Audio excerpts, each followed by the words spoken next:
Sharing that, just a little bit of our background.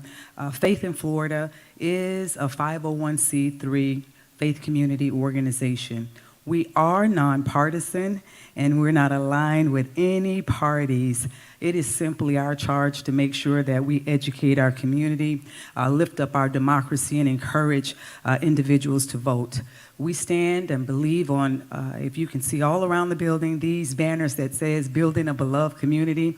That's what we're all about. We believe that we should have a society that is free of oppression, racism, discrimination, and that every person should have the right and have the basic necessity to have an abundant life. And so we're grateful. Our mission at Faith in Florida is to create racial equity and economic justice in the state of Florida by organizing people of faith and those who are oppressed by unjust systems and policies. The goal of our work is led by our faith leaders, and you're going to hear from an amazing leader and a champion on tonight who will be our moderator. And not only our faith leaders, but our community, those people who are impacted. And so they are a part of this great work, and you see many of them volunteering that are here with us on today. We also work with businesses and all of our community organizations to lift up. Faith in Florida is a statewide organization. Pastor Rhonda Thomas is our executive director. We are in 40 counties in over 100 cities and towns in state of Florida. And so we wanted to share that. As we get ready to get started, I'm going to ask one of our community organizers, we want to get this out of the way. So once we turn our moderator loose, our time will be well spent. And so Denise Brown, if you will raise your hand, she is our Live Free organizer who organizes around gun violence. And so we're grateful for her. Natalie Satut, if you could stand and raise your hand. This is Natalie. This is our immigration organizer, and she's doing an amazing job. And so we wanted to acknowledge them as well. And so with that said, we are going to have a prayer, and then we're going to introduce our moderator. And I'll just do that prayer. I'll take off the social justice hat and put on the minister's hat. Amen. With that said, I am going to pray in my faith tradition, and recognizing that there are many different traditions, you can pray as well. And so with that said, Father, it's in Jesus' name that I come before you. First, with a grateful heart to thank you for this day, for this is the day that you have made. And Father, I am declaring rejoicing and gratefulness in it. As I come in this prayer, I am not alone. There are others that are here, those that are leaders and those that are seeking leadership roles. And the Bible tells us that we should choose our rulers, that they would rule well, that the people can live peaceably in the land. And we're here just to do that. We thank you for these volunteers. We thank you for Pastor Gaston Smith, who has moderated and opened up his doors. We thank you for every volunteer and those in the community that will be with us. We ask you to bless this time together, Lord. Help us to see and to hear that we can again lift up our leaders that would rule well and that we can live peaceably in the land. Bless this time and it shall be blessed. And I seal the prayer in Jesus' name with a great hallelujah and amen. With that said, we're grateful. I shared as we lift up Pastor Gaston Smith, who is our senior pastor teacher. I happen to be a member here at the ship as well. And so we're grateful for him opening up his doors, champion. And if I am very honest, I'm in this space and in this work the last 6 years with Faith in Florida because of how he represents well and believes in how the church should be the church outside the four walls. And so we're grateful. We're going to ask you to receive Pastor Gaston Smith, who will be our moderator and who will lead us in the rest of our time. Thank you, Dr. Coleman, and good evening to each of you, those of you that are in the building. We're still coming. We understand that there's a traffic jam always in Miami at this time of the evening, but also to those that are streaming, thank you for tuning in on today. I want to thank all of our candidates that have arrived to be with us on today. We're so appreciative of you. Many were invited, and you've accepted. And so let's give all of our candidates a hand. Will you do that?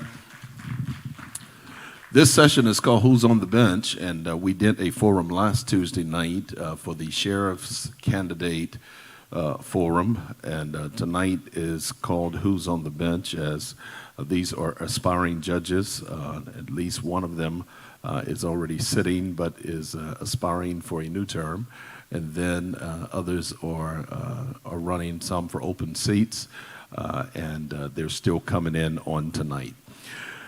Three things that we are looking for tonight as we kind of interview them and question them. We are considering their ability, their availability, and their accountability. The ability to do the job, but the availability not just to serve on the bench, but to this community, so that we might know that they are available to this community, not just the accountability, and that is to do what they say they're going to do. And so we've invited one of the best to be with us on today, and he is a friend of our church, a friend of our community, and a great friend of mine. But more than that, he is an attorney and counselor of the law.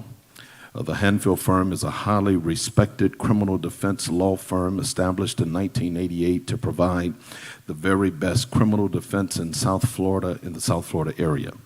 The Hanfield firm has a proven track record and reputation of aggressively defending its clients and obtaining the most favorable results at trial. He is respected not only in Miami-Dade County, but across this nation and world. We're excited that he's with us tonight, and his role tonight is not only to inform the community and to inform the audience, both those that are present and those that are viewing, of how important it is to know who's on the bench.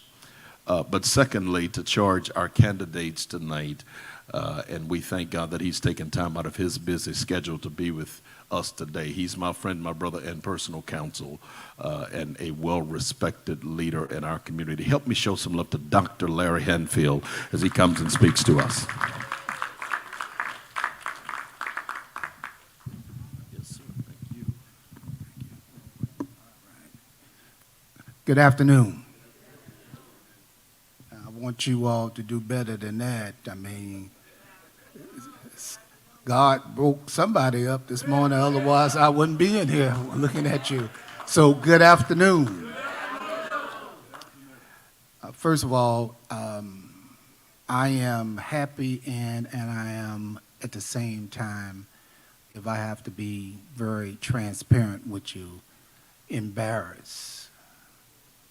I'm embarrassed because this place should have been overflowing. Because too often you go to the polls and two things happen. You don't know who you're voting for when it comes down to judges. And sometimes you go any, many, miny, mo. And when you do that, it's an indictment on yourself. Because judges are so important to our everyday life. And it's not, should never be just important when somebody you know has to have an intersection with justice. Okay, let's talk about that. And therefore, you have a responsibility as a citizen of this community to be informed and to teach and reach others so that they are what? Informed. And the only way you can do that is to do your homework, okay? And so I thank these candidates that are here that are offering up their service to you. They are public servants to be. I want you to understand that. They work for you. You don't work for them. And when they get on the bench, you have to sometimes remind them that they work for you. But when you are informed, you have the ability to what? Make the right decisions. And we take it for granted, and that's why I say I am excited, but at the same time, embarrassed. Because this is something that I see too often, and as a lawyer, a trial lawyer, being reared, born and raised in this community, I get very, very frustrated on our lack of participation in the process. We empower people to have the ability to do what? First of all, on the civil side, they make decisions in reference to civil, how much money you should get in a lawsuit, whether you should lose your home or not through probate. whether or not how much money you should get or don't get through a divorce resolution. I mean, these are very, very crucial decisions that you entrust in others to make for you. On the criminal side, these are individuals that have the ability to take you from your family and send you to jail or send you to prison. They have the ability to make the ultimate determination on whether your life should be taken for purposes of the death penalty.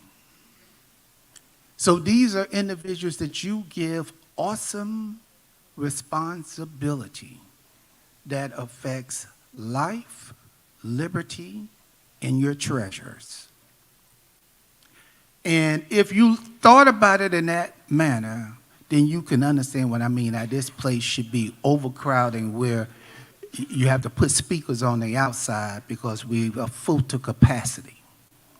I bet you if it was announced by Dr. Gaston Smith that he was giving $500 to the first 10,000 people, he would run out of money less than an hour because it will be an overflow in here. But I want you to know the decisions that you're going to make in reference to these judges is well worth more than $500. That's how we need to start understanding this. Judges have enormous responsibility, and what comes with that is making sure that you are entrusting in those individuals that's going to discharge the authority that you invest in them through your election. You give them what? The power. Because once you vote for them and they're sworn in, then they run with that power, whether it's 4 years or 6 years, but you give them that power. And if you give the wrong person the wrong type of power, you can imagine what can what? What can happen. And so I stand here as someone that was born and raised in this community. Yes, absolutely. My folks, Good Bread Alley, then Opelika, Liberty City, Brown Sub, then Liberty City, Opelika, Carroll City. So I know this community. I love this community. I give so much because this community has been so good to me. And I don't take it for granted, and that's why I do what I do. And so it is important that you do your part. How do you do your part? By being engaged, by being empowered with knowledge. That's it. All of us that's in here, sitting up here, know. One of the most frustrating part, when I was a prosecutor, even as now as a trial lawyer, just getting people to be on juries. You're not asked to go get a gun and fight in a war anymore, but the system don't work unless you be part of the system. And you're not being part of the system only if it's your family member or your friend that's affected at that time. So what I'm saying to you is it's time for us to have a wake-up call. If you want change, become the change agent yourself. You have it within your ability to do it. And I challenge every one of you, because all of us know people. I have family members and friends that I deal with and talk to, some of them that have not voted. Because they're relying upon what? You to vote. My vote don't matter. You add that up, I can start telling you about individuals that got elected because you didn't vote, and for so many people like you that didn't vote or know somebody that didn't vote, that adds up. But you're doing a disservice to yourself. So I commend these individuals who are willing to come forward and offer their service to make this community a better place. That's what it's about. To offer your services. I've always said that you don't have to be a politician to make a difference. All of us have God-blessed skills to make a difference. And I thank you for being here today. But I do remind you, make sure that when we get ready to go to the poll, don't go by yourself. Take someone who takes someone else, who takes someone else, because all of that makes a difference. So we have judges on the county court level and the circuit court level. And let me explain just very quickly the difference. On the county court level, these are judges that deal with matters. We have, under this monetary now, I know at least 15,000. Now the amount has changed. It's 50,000 or less. It's landlord and tenants. It's misdemeanor cases where they can still be sentenced to jail 364 days or less. But they're making decisions over landlord and tenant, over property rights. They're responsible for, sometimes they have to make the decision and not a jury. But it is very, very important that you know the person that you are entrusting with that awesome responsibility. The legislature changed it many years ago. County court judges had a 4-year term. Now all county court and circuit court judges have a 6-year term, which makes sense because all of them are given the awesome responsibility to make decisions. Now, you may not be happy sometime with the decision. That's life. We learn that. But there is no judge should have the authority. One authority that is not given to them is to be disrespectful to you.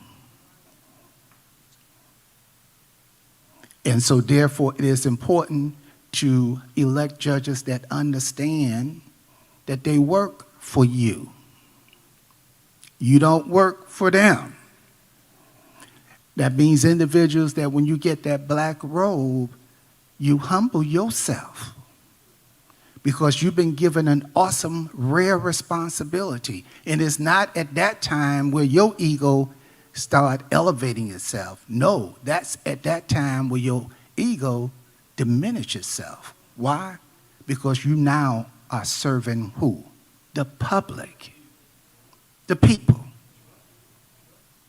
So when they come in, yes, your honor, but more importantly, in that, I always say to get respect, you got to first what? Give respect. I deal with that this way, whether you're a federal judge or a county court judge. I try cases all over the country, and when I go into a courtroom, whether I've never been there or not, I'm never going to allow any judge to disrespect me under any circumstances. Because I will say, in order to get respect, you got to first show me respect. That title does not change the basic fact that you do what? You treat people with what? Respect. And then you will get what? In return, respect. So therefore, you have a responsibility to make sure and understand and let them know that what? They are, that's why it says public servant. To serve who? You. You don't serve them. And so therefore, as they approach this election decision, unlike other individuals, they cannot and should not, and I want to make the record clear, they can't tell you what they're going to do if they were a judge. They can, I hope they will tell you, and then it's up to you to decide. They show the humbleness in them, that they accept this as something that is serious and something that A judgeship is not something that belongs to any one person. They don't own it. They are renting it as long as you allow them to what? Serve. And that's the power that you have. They don't own it. You decide how long they what? Deserve to stay in it.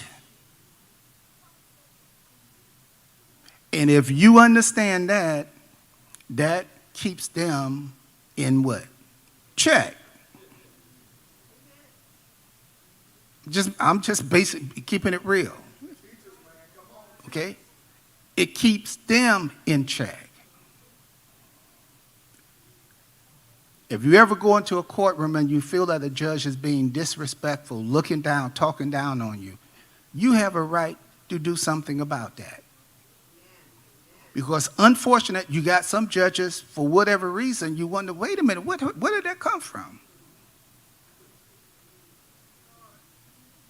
And so I just want you to understand the awesome power that you have.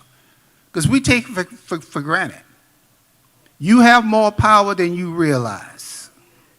Especially when you what? Come together and vote. That is the equalizer. When everything else fails, you understand you got more power because you got the last say.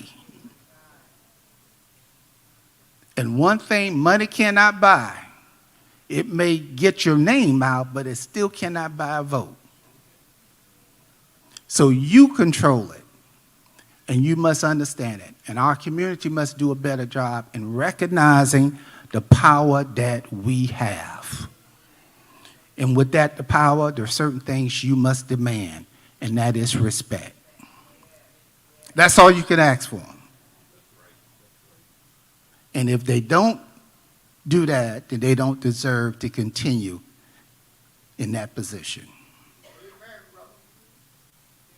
It's simple as that. So I want you to understand why these individuals are there. Our system as a society, as democracy, cannot continue, cannot work without the judicial branch of the government. And we have seen, all of us, what's going on right now, where it's very easy to get frustrated. You believe that there is no hope. You think that what's going on, and it can get very easy to just give up. But I want you to know that nobody said it was going to be easy. But as long as we stay in the game and hold folks accountable to finish the race, you will always have the last word. And so therefore, I want you to listen to what these individuals, why now? That's the question. Okay, why now? What has happened in your life to bring you to this juncture? Right? Why now? And what life experiences you've had to demonstrate to us that it should be you and not someone else. So the why now? What's the track record? Because, I was raised is that if you got drunk 6 days a week, why should I think you're not going to get drunk on the seventh day?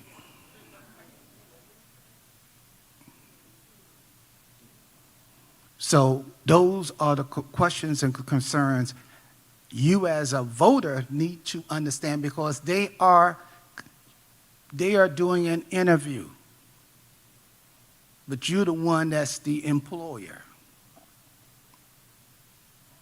You make the decision. And so they're interviewing you. You're conducting the interview as to why you should place in them that type of power. and whether or not they're going to abuse it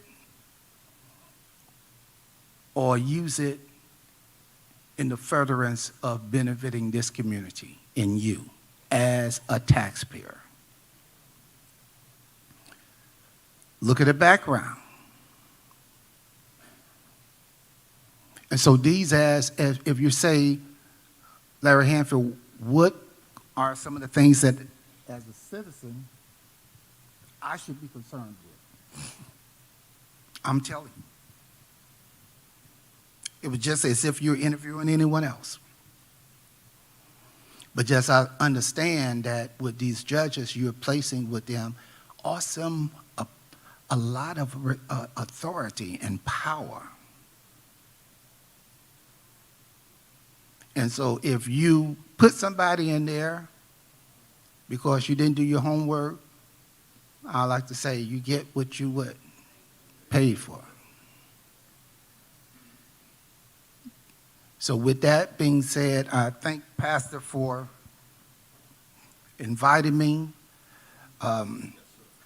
I think we need more of this because we have to educate our community because it makes a difference.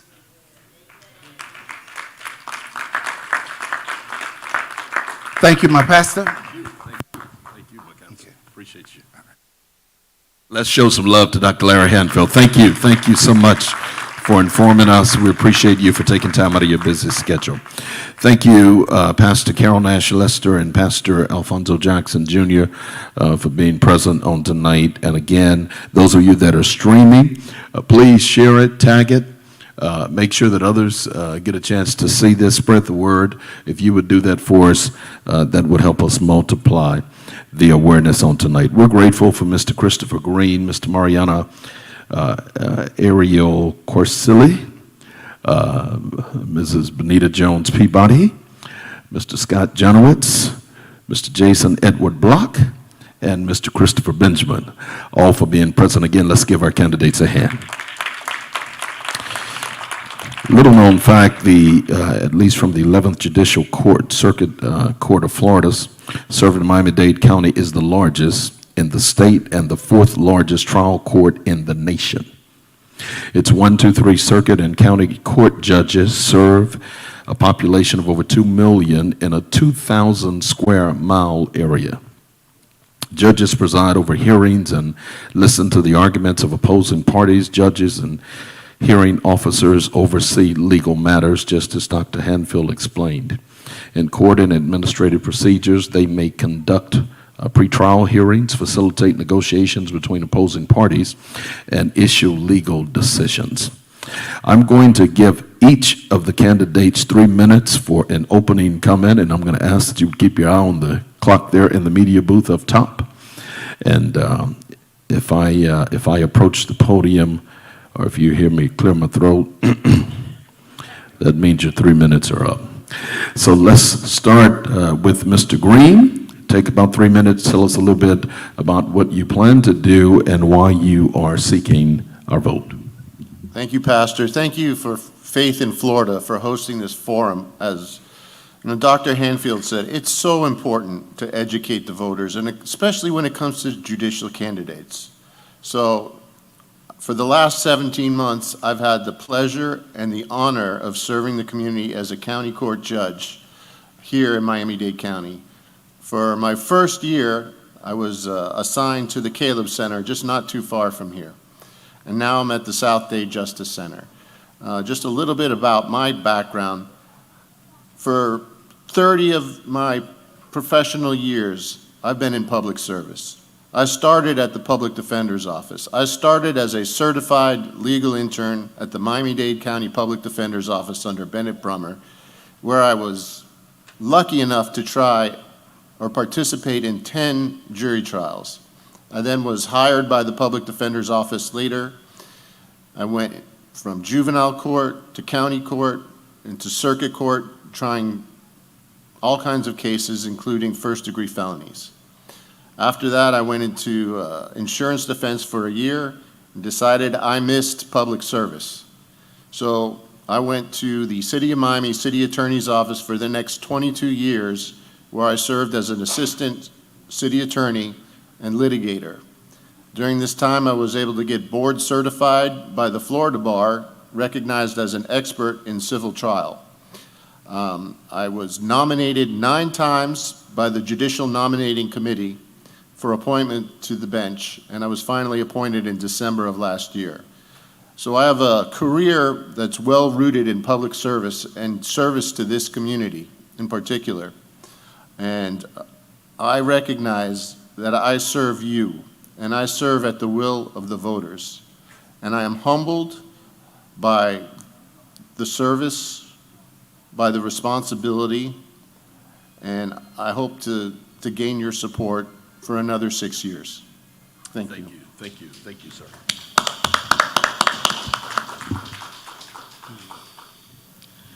Hello, everybody. My name is Mariano Corsilli, and I was lucky enough recently to have not gained any opposition in my campaign, and as of last week, I was officially won my election. So starting in January, I will not be on the ballot. Starting in January, I will be a sitting judge. So even though I'm no longer asking people for their vote, as a future judge, I think it's incredibly important for me to still engage with the community so that the folks who I'm going to be, sitting in judgment of maybe, get to know who I am and get an opportunity to ask me questions and to find out who I am. So you may not be able to vote for me this time around, but hopefully you will 6 years from now. So it's important for me to answer any questions that you may have. I wasn't born in this country. I was born in Argentina, and I came here when I was 2 years old. My dad was a janitor for Miami-Dade Public Schools here in Norland for a while, not that far from here. And my mom worked for one of those touristy shops where the boss didn't pay her a lot of money. When I graduated from public school, I enlisted in the United States Marine Corps, where I served on active duty for 8 years. I got an opportunity to travel the world, meet and work with all kinds of different kind of folks, which really gave me at least a perspective that I think is necessary to not only be a good human being in a society that has folks from all over the place, but also help me as a lawyer, help me as a prosecutor when I was one, and will undoubtedly help me as a judge, because people who are going to be in front of me and the parties are not all going to be Argentinian immigrants. They're going to be folks from all over the place, and being that I served with many folks, it's going to give me the kind of knowledge that's necessary for me to understand where folks are coming from.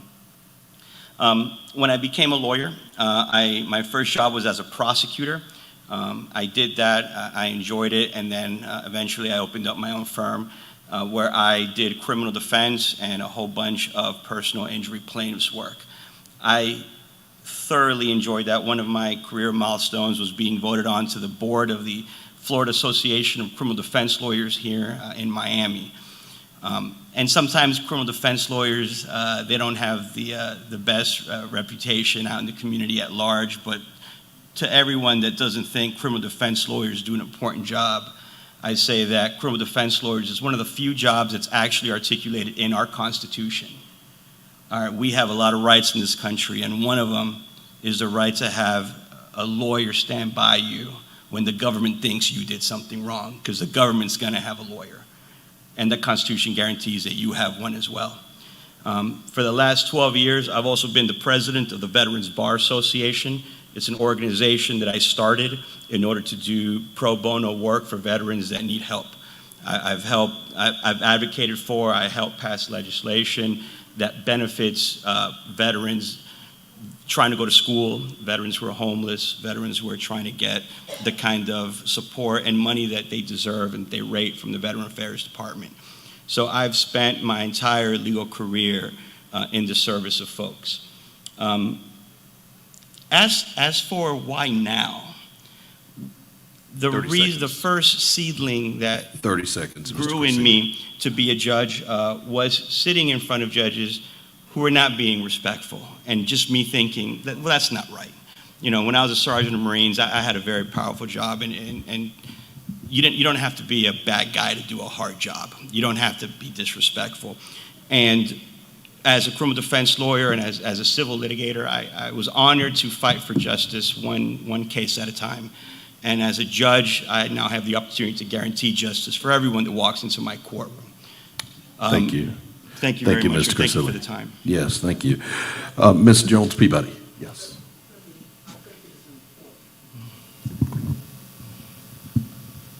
I want to make sure that you understand, and this is an example of commitment. He's already been elected a judge because no one filed at the deadline, which was April 26th. Period. So he's done. He takes his seat January 1st. If someone had filed, he would still be running. So the true testament of someone who understands the importance of public service is when you come out when you don't have to come out. And I wanted you all to know that is what is important. It's what you do when folks not watching you. And I want to commend you for coming out, and that's why I wanted you all to understand he's already elected. He got elected without any opposition because no one ran when the clock ticked 12 noon on Friday, April 26th. But he is still out making sure that the community gets to know him when he already has automatically a 6-year term. Thank you so much, Doctor. Thank you for that observation, Ms. Stanfield, and thank you, Mr. Corsilli. Ms. Jones-Peabody. I'm Benita Jones-Peabody. It's been a long journey getting here, but this is the community that has nurtured me. I grew up here. My parents lived in Brownsville, Liberty City. I graduated from Miami Edison Senior High School. I attended Northwestern Senior High School. I was the moderator, the immediate past moderator at the Church of the Open Door, just a couple of blocks away from here. I grew up in the Baptist church, youth church, going through it. I am a mother of 2 children, grandmother of 1 beautiful granddaughter. I am here now after much struggle. I should have been here a while ago, but at the time, my only daughter had my only grandchild and almost died.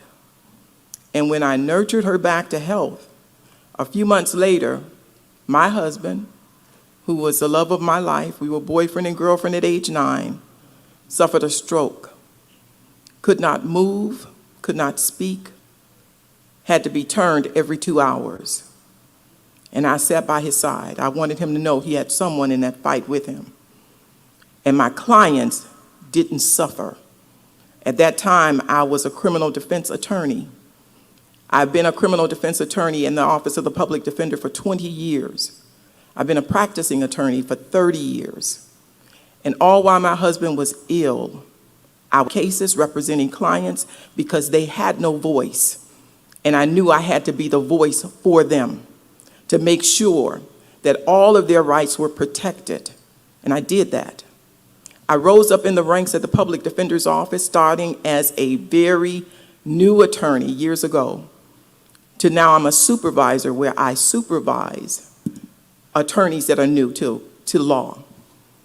When I came back to the Public Defender's Office after having a career in private practice, doing work, administrative work, working mortgage foreclosures in the civil arena as well as the criminal arena, I came back as an assistant general counsel, where I operated writing memorandums for judges, making sure that they made right decisions for the people that appeared before them. And then I came back to the Public Defender's Office in order to become a judge. I wanted to run for judge. Those incidents happened, and I decided, okay, well, maybe not now. But I decided I was going to do it anyway. And I was told that I was too old. I listened to that. And so I said, okay, it's past me now. So what I did as a supervisor, I poured into those individuals that were assigned to me, those new attorneys to the profession. I made sure that they had the same spirit of excellence that I had to represent people who many times are voiceless and that society will not honor and respect to make sure they got that respect. One of those individuals that my hand was on and helped train invited me to lunch one day. It's in Coral Gables. I'm an assistant public defender. I was impressed. And at the end of the lunch, he said to me, "Are you still interested in being a judge?" I said, "Yes, I am." He said, "Well, if you'll run, I'll be your campaign manager." His name is Igor Hernandez. He's my campaign manager. And then I spoke with my mentor, H.T. Smith. The two of them got together, we constructed this, and I'm running for circuit court judge. I need your vote. I'm asking for your vote, not just because I was raised in this community, but because I've studied. I've done every area of law that a circuit court judge would preside over. I've spent years in training, hands-on, in the books and teaching others. And now I'm asking you to help me realize this goal of becoming a judge, to preside over understanding the cultures of the people of Miami, where I was born and where my mother was born. But I need you in order to do it. Thank you for your time. Thank you. Thank you, Ms. Jones Peabody. Thank you. Mr. Janowitz? Thank you very much. My name is Scott Janowitz. I'm running for county court, and I really love how you put it. It's good to have really good public speakers. Ability, availability, accountability. These are things that I try to strive to attain and want to be talked about me. My journey, a little bit different, though I am from here. I was actually originally, after college, I was a technology guy, and that wasn't enough change for me. I wanted to really help society, and so I went to law school to help people, and I became a prosecutor. But I wasn't, a normal prosecutor. I really loved the law, and I wasn't necessarily bloodthirsty as a prosecutor. I had an understanding of compassion, the idea that, for instance, people who are unfortunately addicted to drugs, relapse is a part of recovery. Not everyone needs to just go away to jail and lock up the key. And with that, some people asked me and said, well, down the road, you might want to consider being a judge. And eventually I started doing civil work, and I'm very proud of the fact that I've done civil, criminal, and I have extensive experience, dozens and dozens of trials. And with that, I had my own firm for a while and with that I was helping people with landlord-tenant situations, with collection issues, suing their homeowners, insurance companies, and on the defense side I was also representing people, but I was also doing things what's called on the wheel, which means when people who are guaranteed an attorney, but they can't get represented by the public defender's office because of a conflict, or if they have a conflict, there's a regional counsel's office that is government lawyers, but they, sometimes get conflicted out, then they go to the private attorneys who sign up for it to pay them well below market rates to represent these people. And I did that for 5 years and went to trial on quite a few of them to make sure people representation. I actually have served as a judge. And as a judge, I was appointed in 2020, and I served until my term expired in January of 2023. And this is the next election afterwards, and I'm seeking to get back on the bench. And quite frankly, I'm trying to get back on the bench to continue the service I provided during the first time. Because I do believe in these ability, availability, and accountability. When I got on the bench, I didn't just take it for granted. It wasn't a 9-to-5 job for me. It was, how do I serve all the time? How do I get out there and do things? For instance, I went out there and we do a lot of landlord-tenant cases. It's the most emotional part for any county court judge. And I didn't sit there and go, okay, well, now I've done that, let me go on. I went further, I said, we need to do something else. And I went to the county commission, and you don't see this from judges, all right? But I went to the county commission directly, and I said, I want funding for a program. I want to start something. And I started the 11th Judicial Circuit. It's an alternative dispute resolution. It's a way for landlords and tenants to actually negotiate and resolve their eviction issues. Because the last thing I wanted to see are sheriffs going out there and evicting people with no notice. I was tired, and for landlords who may be using this as income, they're getting back their properties with a lot of damage. Why couldn't we get people to talk and resolve things so people could get into new leases under different terms, or negotiate the exit strategy so that it could work? It was pretty successful. They're now seeking to expand the program to small claims cases. So these are things I did as a judge. And within the first year, I became an associate administrative judge. Thank you, Mr. Janowicz. Thank Your you. time's up. Thank you. I appreciate that. Mr. Block. Thank you. Thank you, Pastor Smith. My name's Jason Block. It's spelled B-L-O-C-H, but it's pronounced Block, like The Rock, who you may have heard of. I'm actually a former judge. I served from 2014 to 2017, but let me tell you a little bit about my background.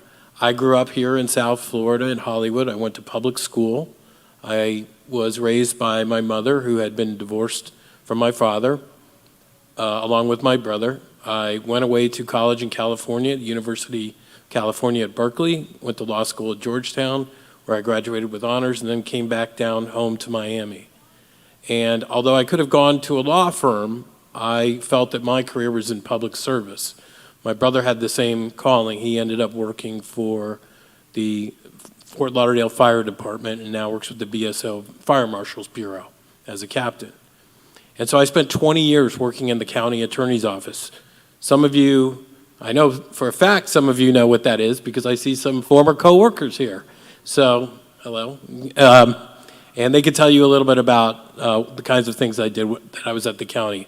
But basically I was a litigator, which means I know about courtroom practice. I did everything from traffic tickets to small claims court to county court to circuit court to appeals in the Florida Supreme Court and federal cases in district court and the 11th Circuit Court of Appeals.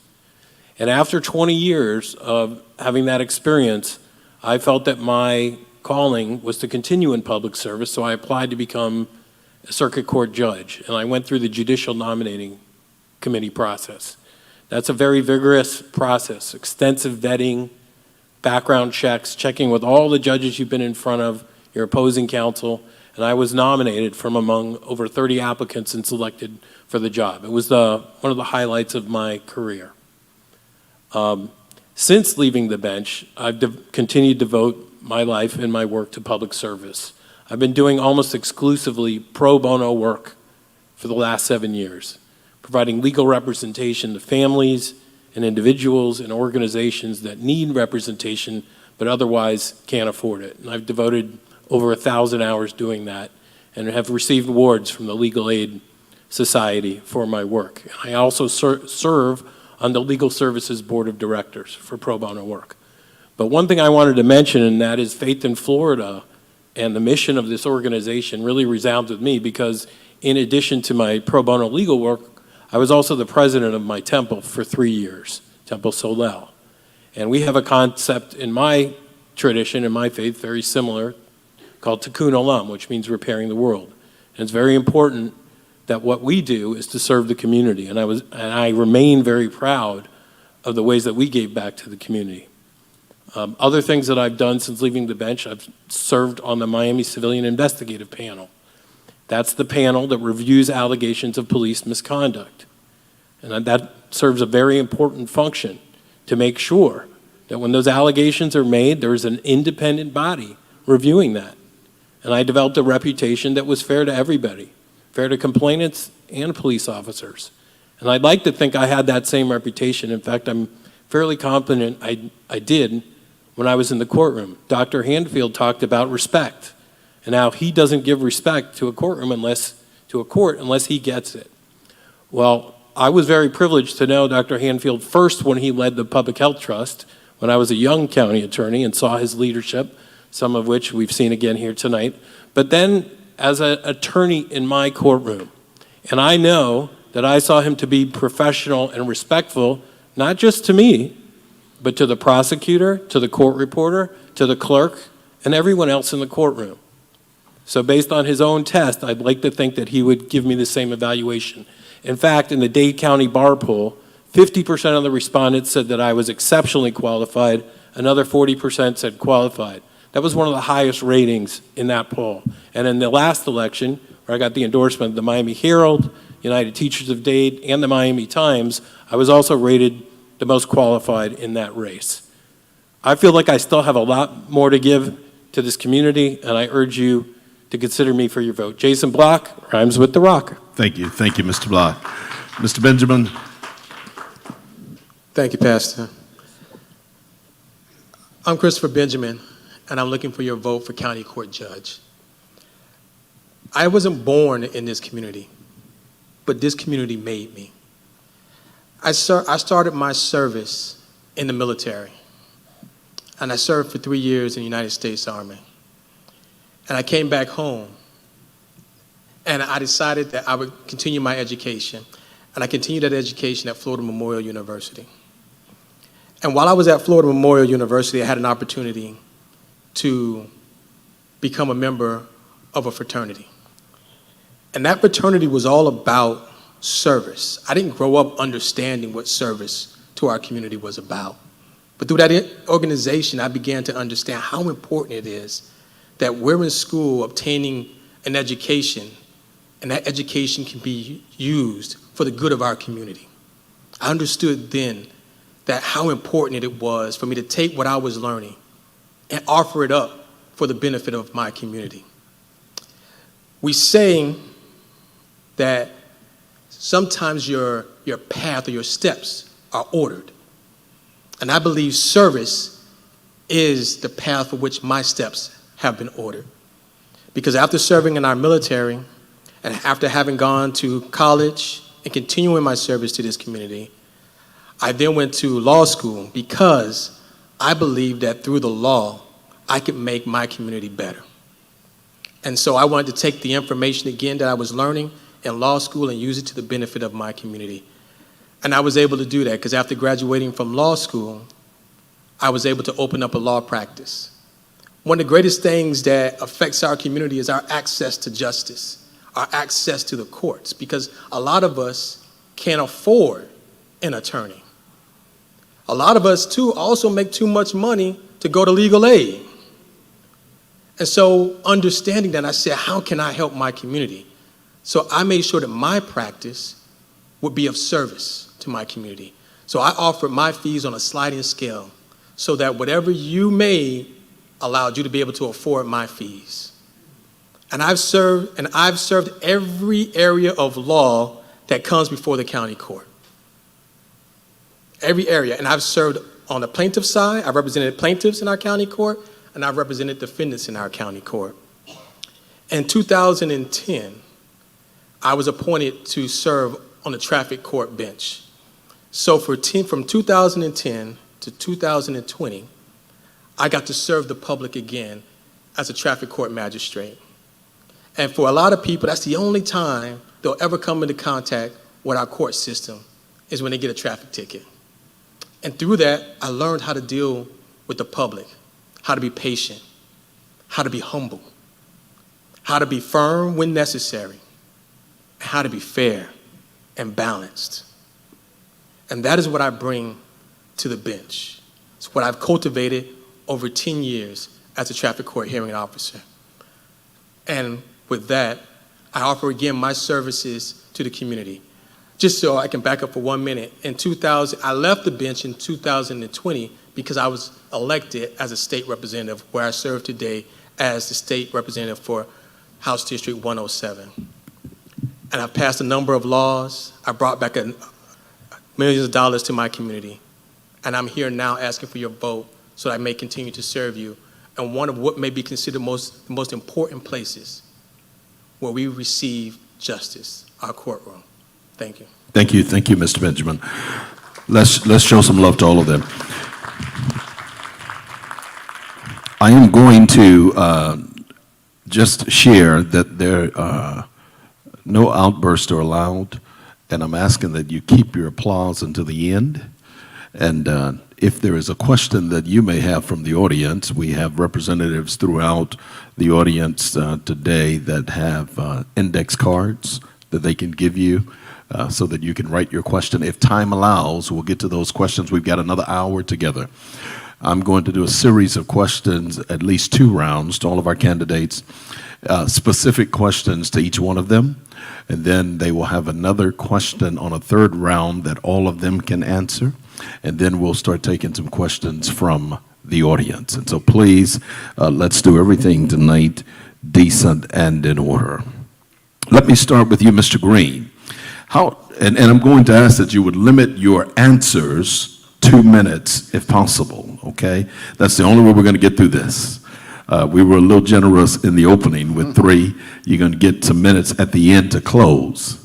But let's limit these answers, if you possibly can, 1 to 2 minutes. Christopher Green, how do you interpret the concept of judicial independence, and how would you ensure it in your role as a judge? Well, one of the greatest things about our government, our system of government here in the United States, is the separation of powers, right? You have 3 distinct branches of government: the judicial, the legislative, and the executive. And the judicial is not in the role of being policymakers. Our function as the judiciary is to interpret and apply the law as it is written by the legislatures and also interpreted by the district courts of appeal and the Florida Supreme Court. They're the ones who issue opinions interpreting the law, and especially where I am in county court, I'm a trial judge, right? I'm not an appellate court. I don't make the law. I follow the law as it's written. And what's important to recognize about the separation of powers is the people get to elect their legislatures, and they can lobby for legislation. Unlike with judges, you can't lobby for legislation with judges. It's the legislators that make the law.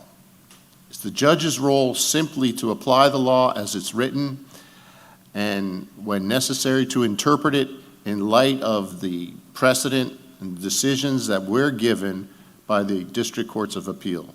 So especially a trial judge like a county court judge as myself, I have very limited authority, I have very limited discretion, and I have to stay in my lane. So my judicial philosophy is to stay in my lane and know the limited responsibilities I have to apply the law as it's written. Awesome.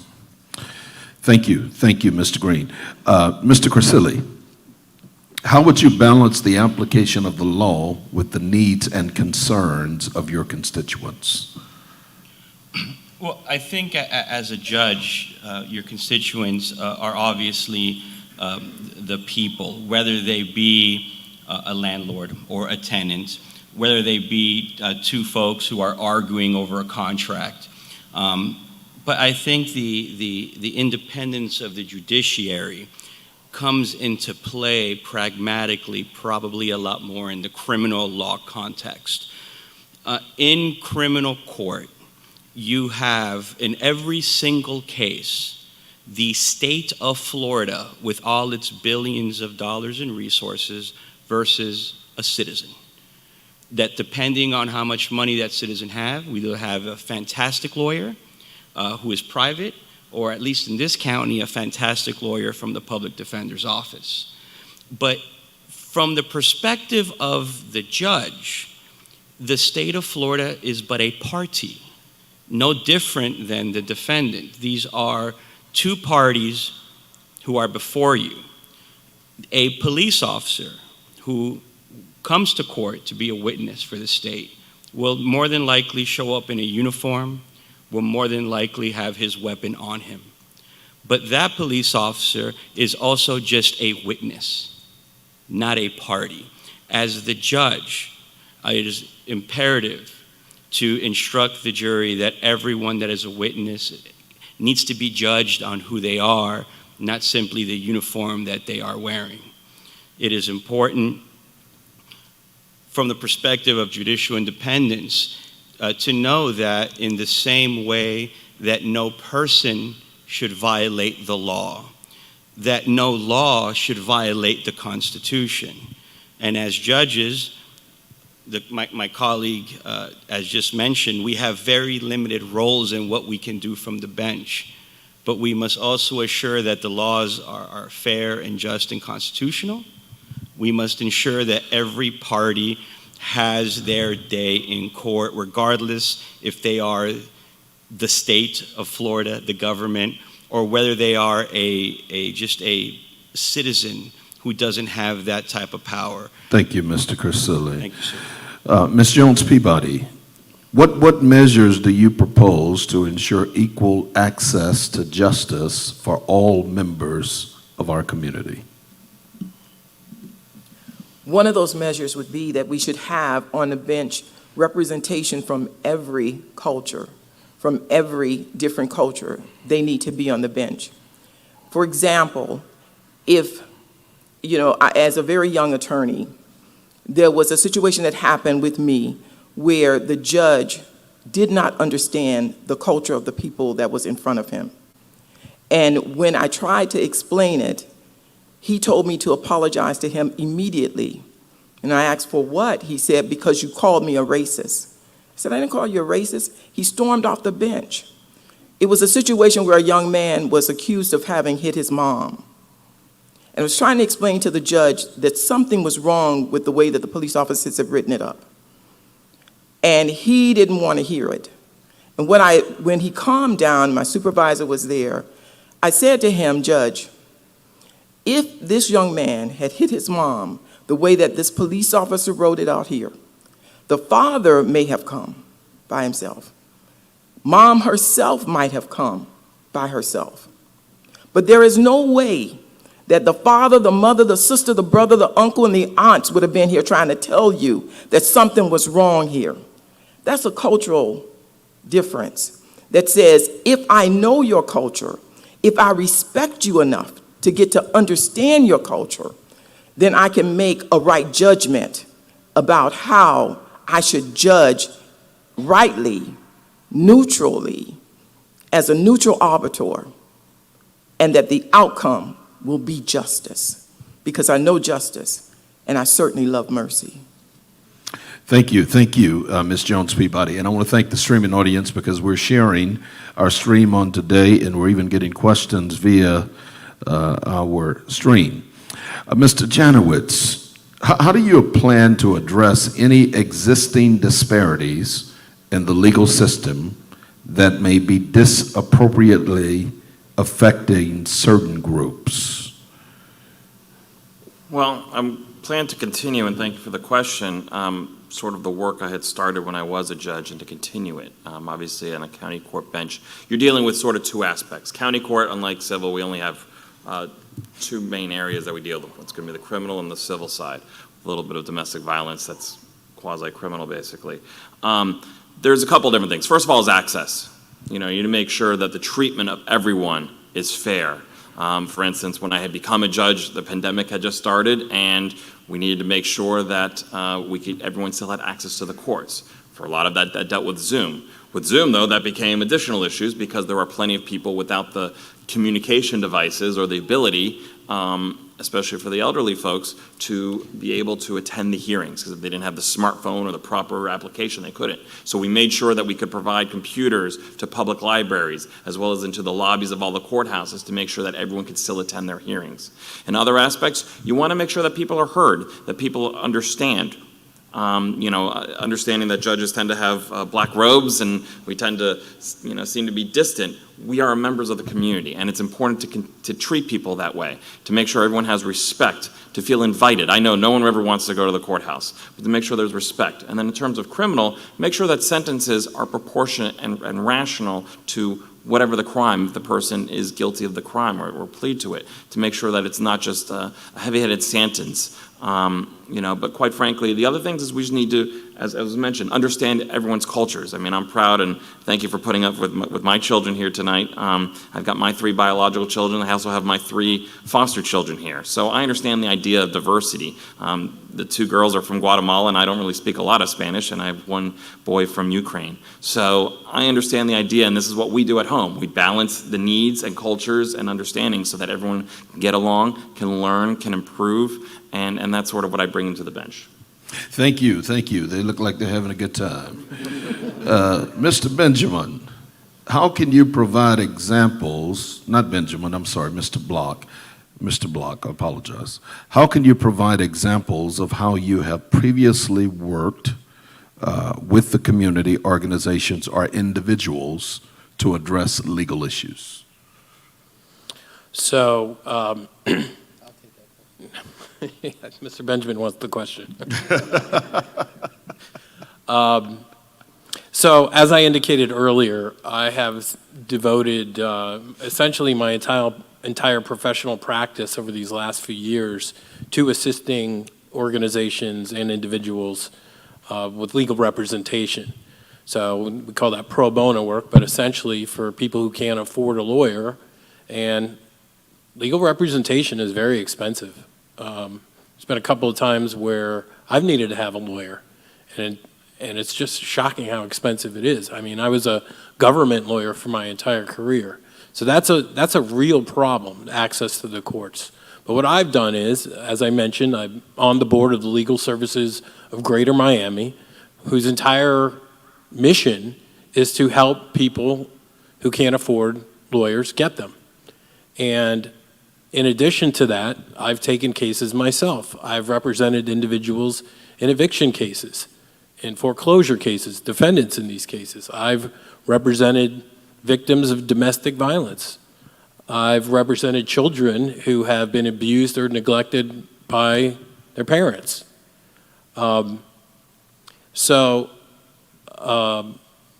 addition, I should also mention, I've provided pro bono counsel to organizations. So I mentioned my temple earlier. I provided pro bono counsel.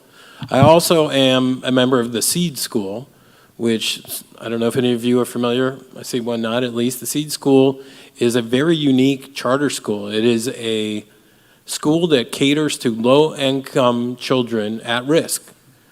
There's an income qualification, but also typically it's a single-parent household. You might have one parent who's dead, one who's in jail, someone from foster care, someone on probation. These are some of the most challenged youth in our entire community. And this school has an amazing track record. What's different about it, one of the things that's different about it is it's a dormitory school. In other words, they stay there. And that allows for a 24-hour environment of inculcating appropriate educational lessons, discipline lessons, life learning lessons. And it is an extraordinarily high, not only high school graduation rate, but college acceptance rate and college graduation rate. One of the big problems, even among high school graduates that get to college, is there's too big of a dropout rate. They never finish. Thank you, Mr. Block. We appreciate that. Mr. Benjamin, what steps will you take to ensure transparency and accountability in your courtroom? So you're going to give Jason that question and give me this question. So the role of a judge is very unique from other roles of government because, as a legislator, you would ask that question and I would say something like, I be in the community and I would always be accessible to you, things like that. As a judge, what I could promise to you is that in my courtroom, you'll always be heard. In my courtroom, you'll always be treated with respect and dignity. In my courtroom, we will follow the law, but you'll understand when you leave the courtroom, if I had to rule against you, why I had to rule against you. We'll dispel myths. We'll dispel misinformation that our community often has about the legal system. And I can tell you that that's how my courtroom will be, because that's how I've been as a traffic court magistrate. When people come into my courtroom, everybody, whether it's the police officer who is bringing a ticket against you, whether it's you or your attorney who are defending against that ticket, you're going to be treated with respect, dignity, patience, and fairness. That's my promise. Thank you, Mr. Benjamin. Listen, I want to acknowledge Pastor Robert Jackson that's arrived as many of our clergy leaders are arriving. Let me go to some questions from the audience, and I want to start. We'll start on the end with you this time, Mr. Benjamin. What is your stance on religious freedom, sanctity of life, marriage, right to bear arms? I need an answer from all of you in 30 seconds. Mr. Benjamin. Okay. Yes. I believe in all those We believe in things. miracles in here too, by Yeah, the exactly, way. exactly. Let me read it again. yeah. What is your stance on religious freedom, sanctity of life, marriage, right to bear arms? Well, religious freedom is one of the things that caused the creation of our country. So yes, we believe that our Constitution allows for people to practice their faith as they see fit. Okay. Sanctity of life? We have laws that protects life, and we have a government that's supposed to enforce those laws to ensure that we're all safe. And Marriage? so, I believe in it. Having been married now from my second time, and that's because the first time I lost my wife, and now I'm remarried, and God has been good to me in both occasions. So I believe in the sanctity of marriage. Yes. Right to bear arms. It's in our Constitution. And as a soldier who protected this country, I used arms, and I use arms to protect my home. Thank you. Ms. Block. Same question. What is your stance on religious freedom, sanctity of life, marriage, right to bear arms? I think we didn't need to swap on this question because I think our answers are going to be fairly similar. Religious freedom is enshrined in our Constitution right there in the First Amendment. I believe in it. The right to bear arms is also in our Constitution. The Supreme Court and other courts have tinkered with that to describe just when you can have that right. And to the extent that we as judges are going to have those issues, we'll be guided by those upper court decisions, but it is in the Constitution. Sanctity of life, of course. Life is the most precious thing we have. And I guess, so I believe in that. I also believe in mercy, which is why I'm not married, because I wouldn't do that to someone else. But I absolutely, and I'm being sincere here, I absolutely see the value in marriage and a marital unit. And we know that it's not just for the happiness of those involved, and I recognize not always, my parents are divorced, but also for the family unit. We know how important that is. But if it's your thing, then absolutely, and we should support that. And maybe I'll get the opportunity again. Ladies, I'm single, if you can believe it or not. So keep that in mind. All right, Mr. Janowitz. Hi. Well, I mean, and to that, I mean, I agree that the answers are going to be the same and similar, so I won't belabor the point. But I do believe, obviously, in religious freedom. I'm glad. One of the reasons I do have my kids and my foster kids here is my wife's actually on the board of directors at our place of worship, and she has a meeting tonight, so I'm on dad duty. And she and I, we met 25 years ago, and I'm very much happy in love and very blessed with what God has given us since. But to some of the other questions, obviously, yes to life and marriage. Obviously, I'm a big fan of, and good luck, Judge Block. And in terms of the bear arms, it's right there in the Second Amendment. But ultimately, where it comes down to, and really the question comes down to, is what is your stance in relation to what the law is? And quite frankly, I don't know if anyone would differ with that, but it's whatever the law is what we're going to have to be followed. And even if you didn't necessarily agree with one of those things or personally want it, I do carry arms as well. I do have them for safety in my house, but I do have friends that don't. I had no judges that don't and are not a fan of guns. However, they would follow the Second Amendment and whatever the courts have said about guns when it comes to cases before them. So Thank you. Ms. Jones, Peabody. I'm very happy that we live in a country where each of us can exercise our freedom of religion, that we can worship God, however we call him, for ourselves. I'm glad that we have that in our Constitution, that's one of our First Amendment rights. The sanctity of life is something that is precious. I saw it played out when I saw my husband for those 2 years, and then his death. And not just in that, because seeing a loved one at the end stage of life is an amazing process in the sense that it's a sadness, and because of that religious freedom, based on how you believe, it's also a beautiful process to see that take place. The right to bear arms, certainly, that's in our Constitution. And I do believe that it should be done responsibly, definitely responsibly. I think that too many young people are dying because it's not done responsibly. Thank you. Marriage is wonderful. I married the love of my life. I had 2 marriages.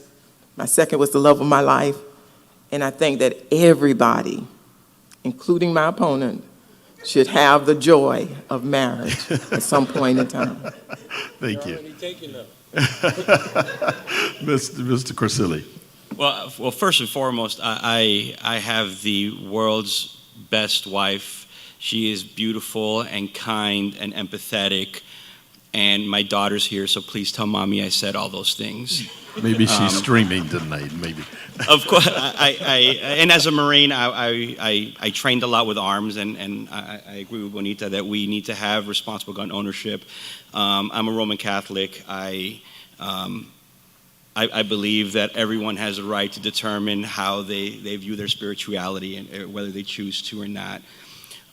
As far as life, I think the voters decide when life begins and whether or not a state can take away a life. But the part that's always ignored that really kind of digs at me is how we ignore all the life that happens between those 2 political hotspots, the life of homeless people, the life of people who can't make enough even though they work hard to buy the things. That's the life that we also need to concentrate on, what happens in between those, the beginning and the end of it. Thank you, Mr. Corsilli. Yes, sir. Yes. So, again, echoing the comments of my colleagues up here, of course, we are so blessed in this country to have the protections of our Constitution and the First Amendment rights to religious freedom. So I certainly believe in our First Amendment rights to religious freedom and for the people of this country to practice as they choose without persecution. And certainly the Constitution also guarantees the right to bear arms. And I certainly believe in the sanctity of life and marriage. I am proud to say I've been married for 32 years to my high school sweetheart. We have 4 boys, we have 3 grandchildren. Our youngest son is autistic.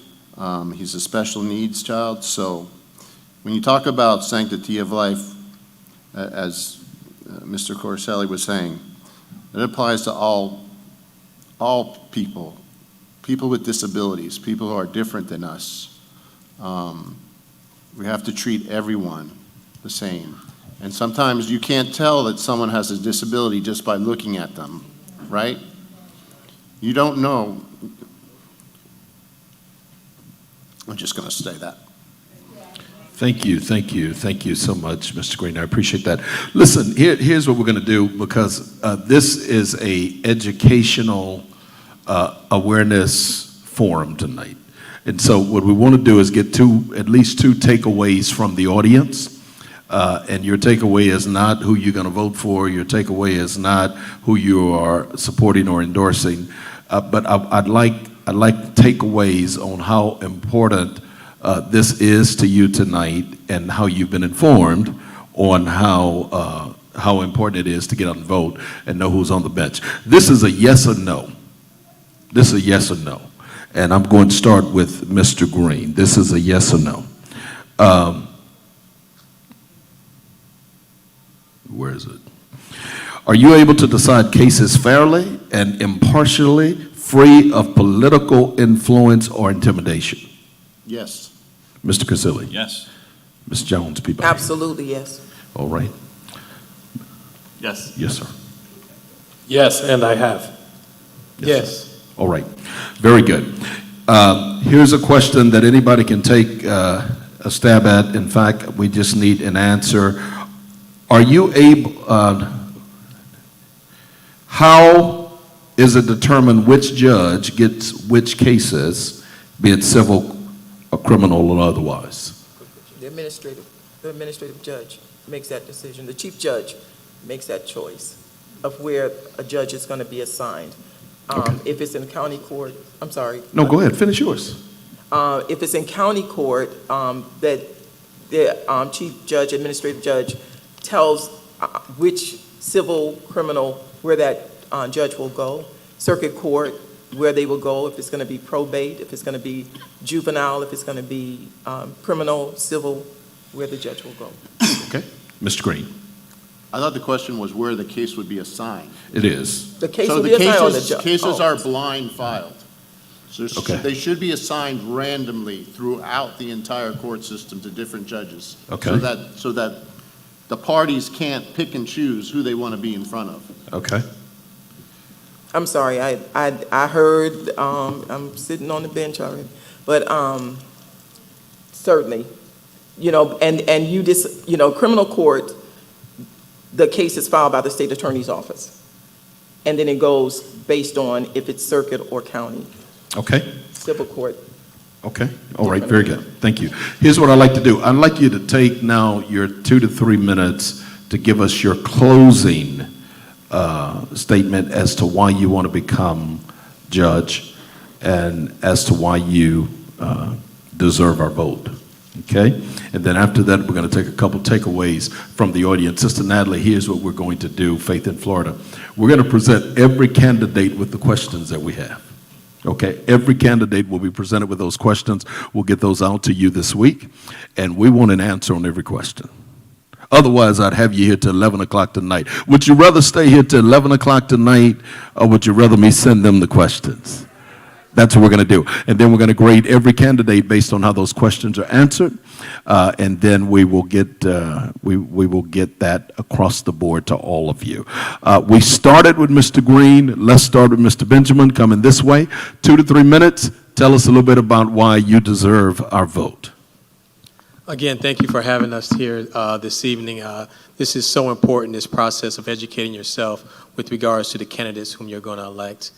And I started off in my opening by saying that service is how the Lord has ordered my steps. And I have served this community in various ways throughout my 22 years as an attorney. And becoming a county court judge is me asking you for me to continue to serve you in one of the most important places in our society where justice is born in our courtrooms. And from me that you can be sure that justice will be meted out with fairness, with balance, within the law, and with humility. And so I ask you for your vote for county court judge. Thank you. Mr. Block. Thank you, Pastor. Again, Jason Block, rhymes with the rock, circuit court judge candidate in Group 8. The reason why I ask for your vote is because I would like to continue doing the work that I was doing when I was on the bench. Members of the bar have approached me and asked me if I would be willing to continue to serve in that way.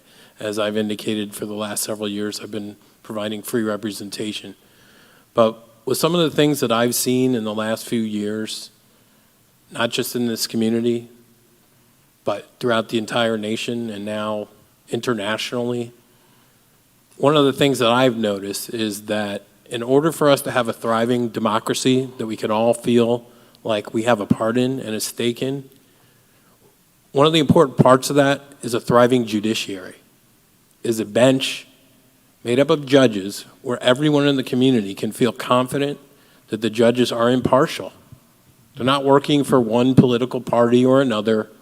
They're not working for the state attorney or the public defender. They're not working for city politicians or for state legislators. They're doing their job dispensing justice according to the facts in a particular case and according to the law. And I believe that when I was on the bench, that is exactly the way I was a judge. And as Dr. Hanfield talked about, one of the factors that he thinks you should consider is accountability. And as I indicated, I had one of the highest rankings among all the judges on the bench. And Dr. Hanfield also talked about respect. I told you how I acted. You know, one of the things that I've been asked about is, I was in the criminal division. I dealt with defendants, people who were accused of very serious crimes, including murder. And one of the things that judges can do is we can have our addresses exempt from the public records law, meaning they can be private. My address has never been private. It's public. And that's because I've never had occasion to worry about anyone in my courtroom, including criminal defendants, of coming after me because I treated everyone with respect. There are some times where my rulings went against their way, but there was never an occasion where any defendant felt that they had been disrespected or mistreated. We always had fair proceedings, and I treated everyone with respect. And when I made rulings, I explained them so that all parties could understand where I was coming from. And I've never lost an ounce of sleep worrying that someone was going to come after me because they thought they were being mistreated. Thank you, Mr. Block. Thank you. Mr. Janowicz. Hi, again, I'm Scott Janowicz. I don't know what that rhymes with or who that rhymes with, so I won't even try. But the beginning of tonight, what I thought was so very important about why is it important to know about the judges and what should you look for the judges. It's not about the biography. It's about what they are going to do and whether they have the ability to do what they say they're going to do. And are they going to provide access and justice and rule according to the law? And frankly, that's why I seek to get back on the bench, is to continue doing, because that's what I did, and I showed I could do that.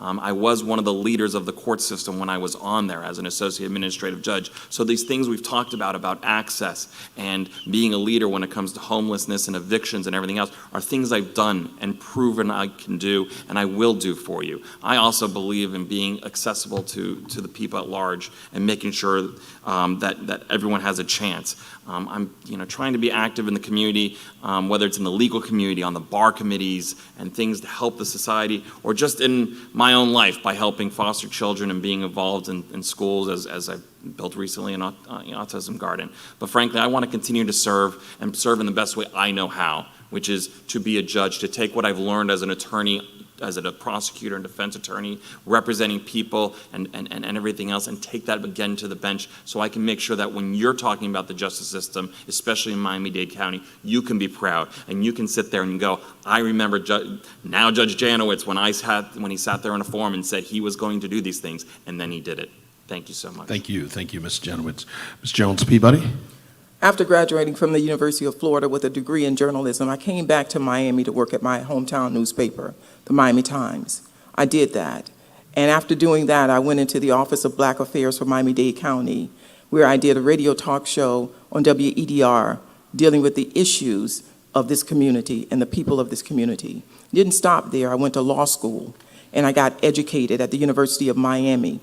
After doing that, I was actually slated to go into the state attorney's office as a prosecutor, and then got an offer from the U.S. Attorney's Office to be a U.S. attorney.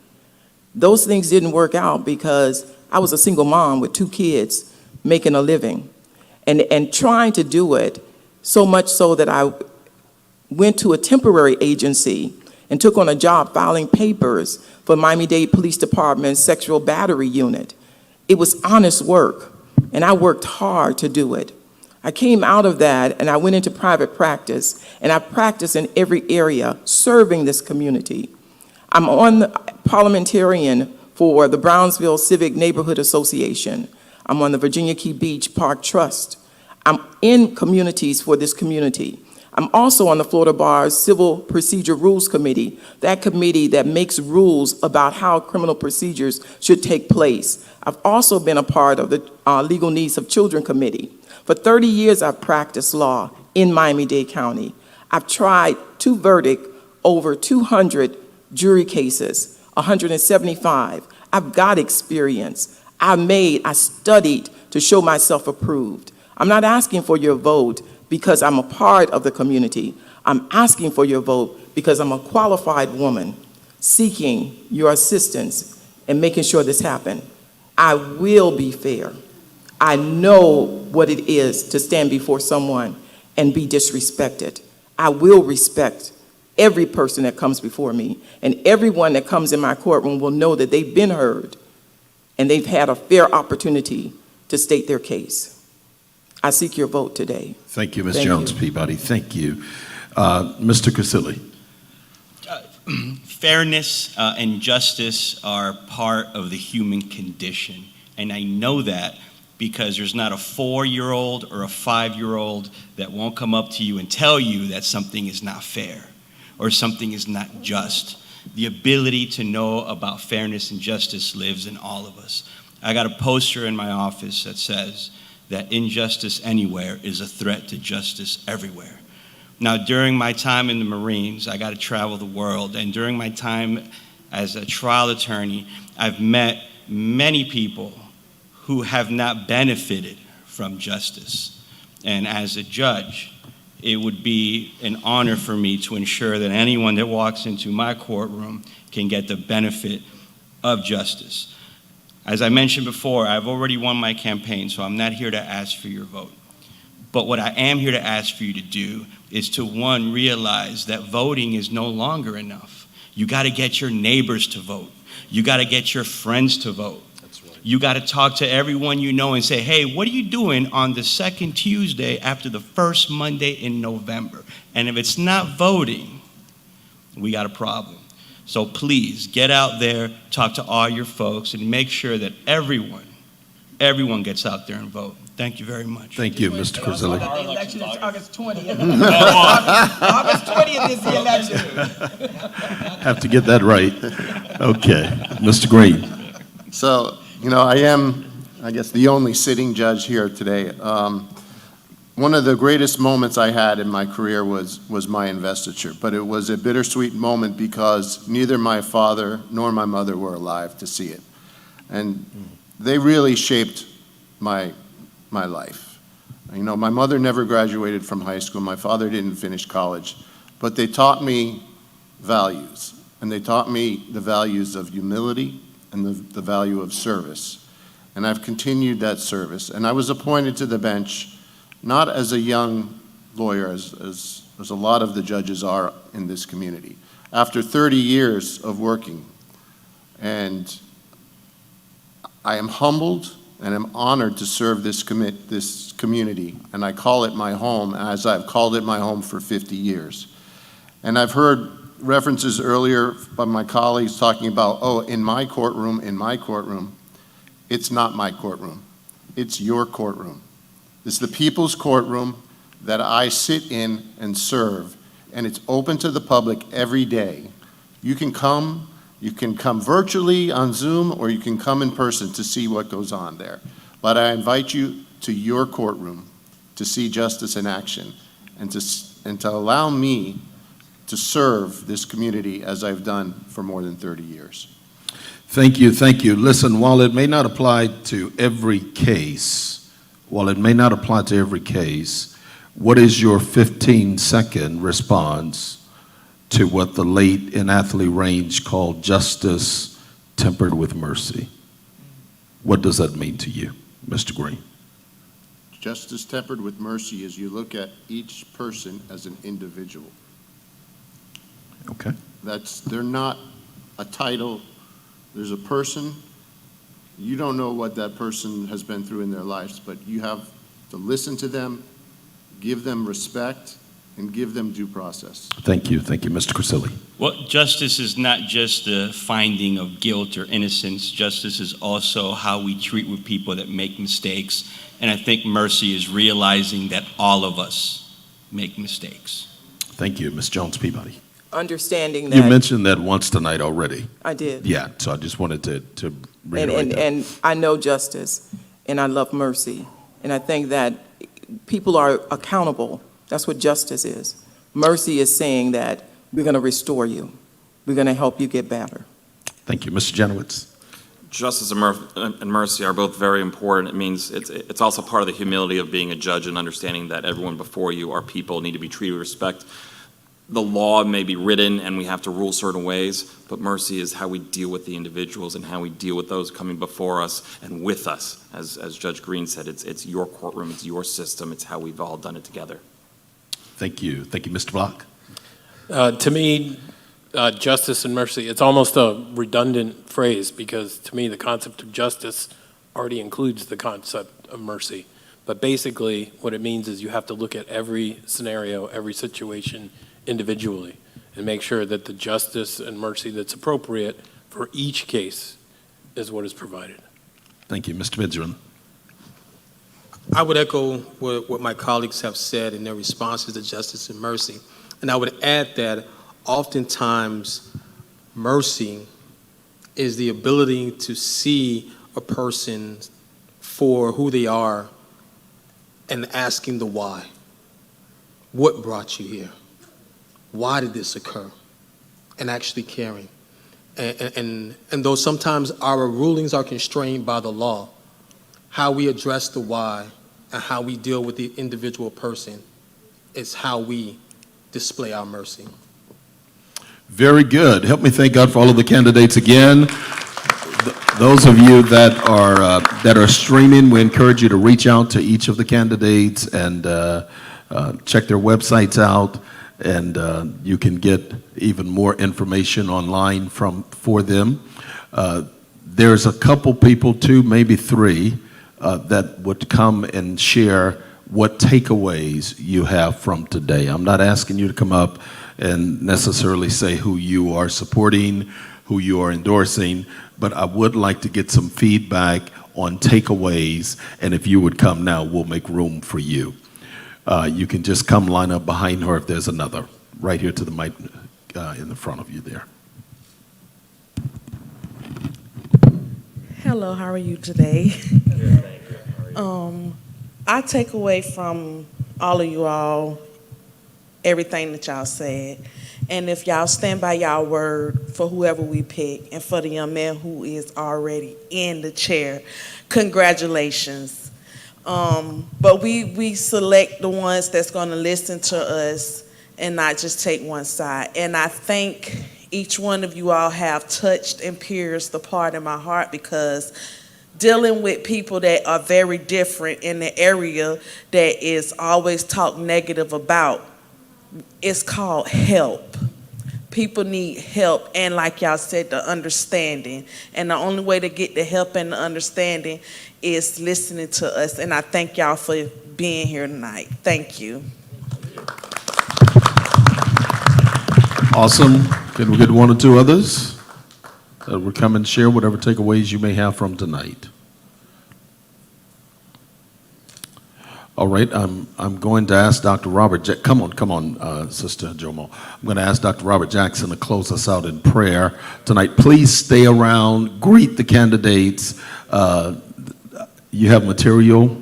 Most of them have material with them on today. Appreciate Mr. Casilli for coming, even though he's not needing votes at this point. But we appreciate all of them tonight. Go right ahead. Good evening, everyone. Pastor, before I thank the candidates, I personally want to thank you for orchestrating this forum. I want to thank you, Pastor, in front of everybody for having the wisdom, the patience, the understanding to educate us on what we need to empower ourselves in our community. And my prayer, Pastor, is that what each candidate had to say here tonight, if they get elected, when they go in the robe and behind the door, I hope they do the same thing that they spoke about here tonight. Justice and mercy. Thank you. Thank you very much. Thank you very much. We'll take one more. Do we have one more? I'm still single. He's still. All right. Dr. Robert Jackson, come. He's casual tonight, pastor of the St. Paul AME Church, one of the greatest churches in this community. He's going to come and close us out in prayer. Vice President of the AACCC, African American Council of Christian Clergy. I want to personally thank you before he closes us for not taking our vote for granted. And although as Mr. Hanfield shared, and I concur, I would have liked to have seen more people here tonight. This is very important. And thank God for the streaming audience. But thank you for not taking our vote for granted. And thank you, even though you didn't need our vote to be here, because we are going to hold you accountable. We are going to hold you accountable. Sitting judges will tell you that they often see me in their courtroom, not because I'm being tried, but because I just stop in to see what's going on. And so thank you for not taking our vote for granted. The other thing is that the availability, and I think Mr. Janowicz added to that, accessibility, that we want to make sure you're available to us outside of election time. We want to see you in the community. We want to make sure that you are available to us when it's not campaign time.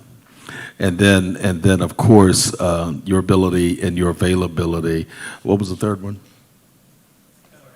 I just want to see if you were taking notes. That's it.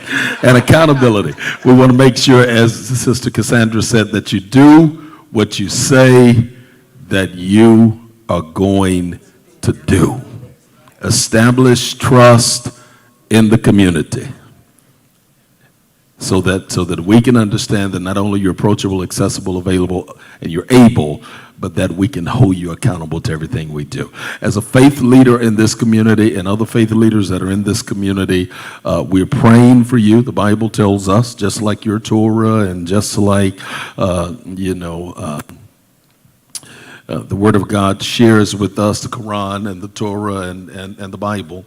We pray for those that are in authority. And so you have our prayers. You just become available, accessible, and accountable. Everybody stand. Pastor Jackson. Let us pray. God, we're grateful for another day, and we thank you for allowing these persons to come tonight and share with our community. We thank you for Pastor Gaston Smith and the Friendship Baptist Church for opening their doors and extending the opportunity for us to be enlightened by the candidates who are running for office. I pray, God, for every candidate that in spite of what we decide, they will still walk faithfully and they will still walk humbly. We pray today, God, that their conversation will meet up with their walk. Your word reminds us of what you require of us: to walk humbly, to love justice. Thank you, God. Bless each and every one in their own capacity. Bless us out now, God, as we go from this place, but not from your presence. In the name of the Most High God, we pray. Amen. God bless you this evening. Good to see you, Deacon Love. Thank you, Mount Carmel, for helping us. And Starks, and those of you that will greet our candidates, please come down and speak.